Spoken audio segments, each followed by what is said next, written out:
Muy buenas a todos, chavales, bienvenidos a un nuevo vídeo de la Era del Hierro. Y en esta ocasión os traigo, os voy a presentar dos libros que acaban de salir, han salido hace poquito. Yo me los he comprado, de hecho, hace poquito, aún no he podido leérmelos, simplemente he comenzado. Uno de ellos sí que es cierto que prácticamente, el más corto, prácticamente ya lo he acabado, pero en cualquier caso ninguno de los dos me los he terminado. Pero considero que por la temática que tocan, pues pueden ser interesantes para toda la gente que sigue el canal, ¿no? Es una temática que yo creo que os puede parecer interesante. El primero de ellos, además, habla de un tema que estuve comentando con un seguidor del canal, que me estuvo preguntando si conocía libros donde él pudiera leer pues cómo había sido todo ese proceso de la conquista islámica de la península ibérica, no tanto quizás desde un punto de vista histórico, sino desde un punto de vista enfocado más a cómo fueron las armas, las vestimentas, la tipología de armamento y tal de los musulmanes que llegaron a España, ¿no? Entre otras cosas porque, como estuvimos hablando, pues hay muchos mitos al respecto y mucha gente se piensa que los moros que llegaron a la península en el 711 prácticamente vestían como tuareg, con turbantes y con cimitarras y cosas así. Y no es cierto, es decir, prácticamente la indumentaria que llevaban no era muy diferente a la que utilizaban los propios cristianos. Es más, con el avance de los siglos, los propios elementos militares de los musulmanes que estaban asentados en la península ibérica fueron incorporando influencia carolingia y fueron pareciéndose más, en parte, y todo esto con muchísimos matices, por supuesto, a la indumentaria que llevaban los cristianos que a la indumentaria, digamos, de los típicos tuareg, por decirlo de alguna forma, ¿no? El libro, os decía, salió en marzo del 2022, sale por Ediciones de Despertaferro. Yo personalmente ya he tratado temas en otro canal de Ediciones de Despertaferro, no tengo queja al respecto, son libros muy guapos, me gustan bastante, tanto en la temática como en la maquetación y digamos, la tipología que utilizan a la hora de maquetar, de organizar los capítulos y tal. Me gustan bastante, son ediciones muy bonitas, muy cucas. Lo escribe Yello Balbás, que es un recreador histórico. El prólogo es de José Sotochica, que también tiene un libro sacado por Ediciones de Despertaferro llamado Visigodos, hijos de un dios furioso, libro que aprovecho para recomendaros a todos vosotros. Y el libro en cuestión del cual os voy a hablar se llama Espada, Hambre y Cautiverio, la conquista islámica de Hispania. Aquí lo tenéis. Un libro que, como viene siendo habitual en todos los que saca Despertaferro, es bastante tocho, son 600 y pico páginas, y que, pues para seguir la tónica, incluye una parte central con diferentes fotografías a color, y en general a lo largo de todo el libro pues vais a poder encontrar distintas fotografías de espacios geográficos, elementos pictóricos, pruebas arqueológicas, mapas donde se detallan movimientos, tropas, batallas, etcétera. Es decir, es bastante interesante y está muy bien documentado en ese sentido, no solo este libro, sino todas las ediciones de Despertaferro. Yo digo que yo personalmente tengo que decir que os recomiendo. Además son ediciones muy académicas, en el sentido de que trata de una forma bastante profunda la mayoría de los temas a los cuales se acerca. Yo sinceramente, vuelvo a repetir, os recomiendo las ediciones de Despertaferro. En esta ocasión vamos a ver pues básicamente lo que es todo un recorrido sobre el origen y el ascenso del mundo islámico hasta que llega a la península ibérica.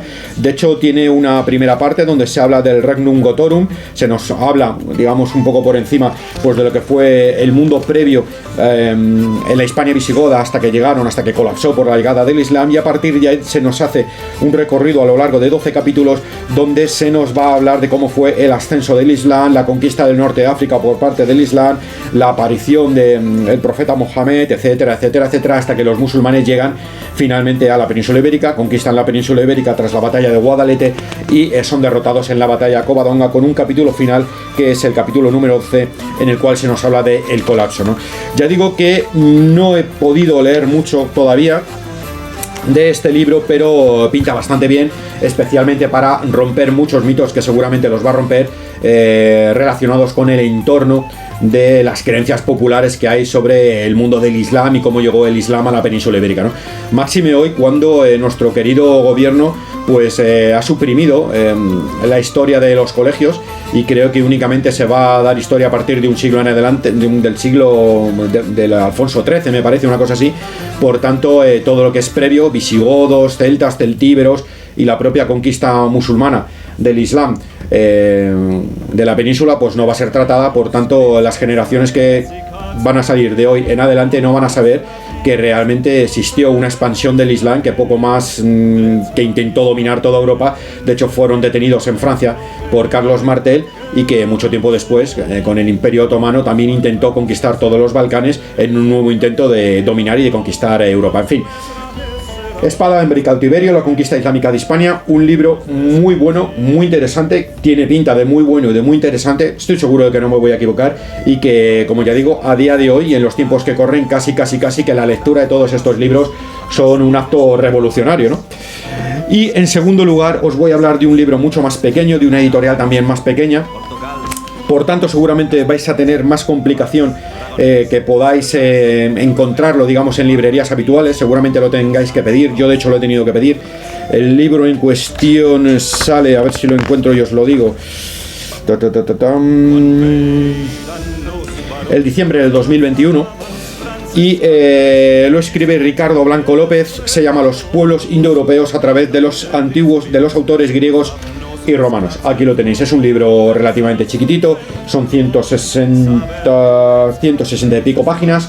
Aquí lo tenéis, y lo que hace el autor Ricardo Blanco López es precisamente pues hacer un recorrido sobre todo lo que son los pueblos indoeuropeos, cuando ya desarrolla las distintas culturas propias de los pueblos indoeuropeos dentro de Europa, es decir, celtas, germanos, griegos, itálicos, bálticos y tal, pero desde el punto de vista de las crónicas y de los relatos que existen tanto de griegos como de romanos, hablándonos de esos pueblos. Es una visión interesante, ya que no suele ser frecuente.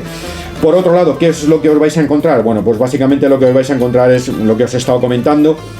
Tiene algunos esquemas interesantes, donde se nos habla de las diferentes lenguas indoeuropeas, los diferentes lugares geográficos a los cuales han estado vinculados y tal.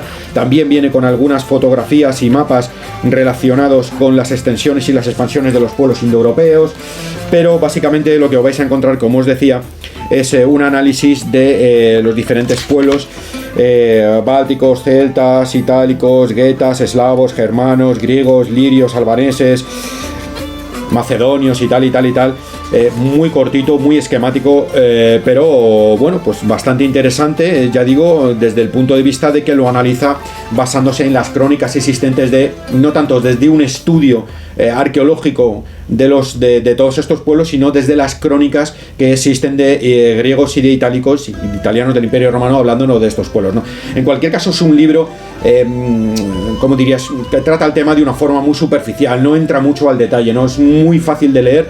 Yo prácticamente me lo he leído en un día, y lo recomiendo para toda la gente que quiera tener una primera aproximación a los pueblos indoeuropeos y que no quiera entrar, digamos, mucho en detalle o en una lectura muy académica y muy espesa del tema. Es bastante bueno, a mí me ha gustado, quizás por la principal característica que tiene, ¿no? Que es pues esa, ¿no? Que lo enfoca desde un punto de vista de las crónicas romanas y de las crónicas griegas, que nos hablan pues de todos los pueblos que estaban situados al norte de Europa en ese sentido. Yo diría que como complemento a este libro, os hicierais igualmente con estos dos libros, uno, Los indoeuropeos y los orígenes de Europa, de Francisco Villar, todo un clásico. Este libro sí es muy bueno, sí es muy académico, sí que puedo decirse que es un ladrillo, es un clásico. De hecho, se menciona al profesor Villar en este libro, y para todos los que leáis este y queréis tener un complemento sobre el mundo indoeuropeo mucho más profundo y mucho más académico, insisto, os recomiendo este trabajo de Francisco Villar. Y después,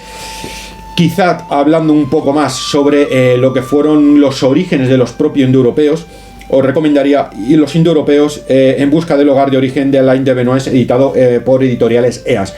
Un libro que ya comenté en otro canal que tengo, donde se habla pues precisamente eso, ¿no? De cuáles fueron los orígenes anteriores a que los propios pueblos indoeuropeos desarrollaran la cultura indoeuropea. ¿Cuánto indoeuropeo estamos hablando?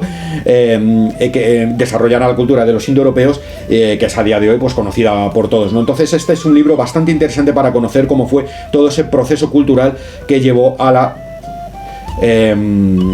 desarrollo de la cultura de los indogermánicos. Vamos a decir indogermánicos, aunque es un término que está en desuso a día de hoy, para no volver a repetir indoeuropeos. En cualquier caso, estos son los dos libros que os traigo hoy, que os recomiendo, y que ya sabéis que los tenéis en vuestras librerías seguramente, porque son relativamente... han salido hace poco, uno en diciembre del 2021 y uno en marzo del 2022. Así que nada más, tíos, nos vemos en otro vídeo de la Era del Hierro. Hasta la próxima.